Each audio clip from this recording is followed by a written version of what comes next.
રાહુ રાશિ પરિવર્તન, કેરિયર, સામાજિક માન સન્માન અને જીવનની દિશામાં બદલાવ લાવશે.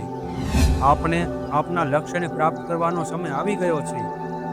નમસ્કાર પ્રિય દર્શકો, પ્રસ્તુત છે ચર્ચા રાહુ રાશિ પરિવર્તન પ્રભાવ સંબંધિત.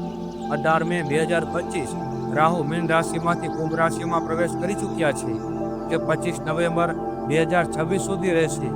ત્યારબાદ મકર રાશિમાં પ્રવેશ કરશે. કુંભ રાશિ શનિદેવની મૂળ રાશિ છે. રાહુને પણ કુંભ રાશિના સ્વામી કહેવામાં આવે છે.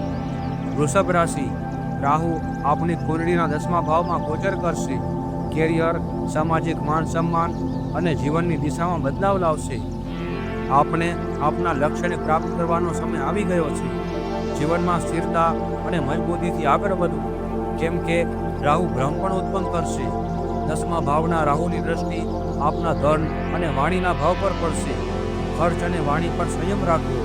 ચોથા ભાવ પર રાહુની દ્રષ્ટિ મનની અસ્થિરતા અને સ્થાન પરિવર્તન કરાવી શકે છે. રાહુની 6ઠા ભાવ પર દ્રષ્ટિને કારણે આપના વિરોધી બનશે, પરંતુ આપને નુકસાન નહીં પહોંચાડી શકે. સાર્વજનિક, રાજકીય, સંશોધન, વિજ્ઞાન કે રિસર્ચ ક્ષેત્રથી જોડાયેલ છો તો આપના માટે સફળતાના દરવાજા ખુલવા જઈ રહ્યા છે. કાર્યક્ષેત્રમાં નોકરીમાં પ્રમોશન, નવી નોકરી માટે શુભ અવસર મળશે.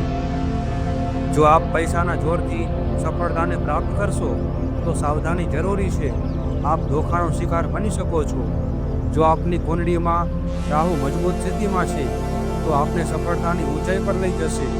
દરેક શનિવાર પીપળાના ઝાડ નીચે તલના તેલનો દીવો કરવો, આથી રાહુનો શુભ પ્રભાવ આપને મળવા લાગશે.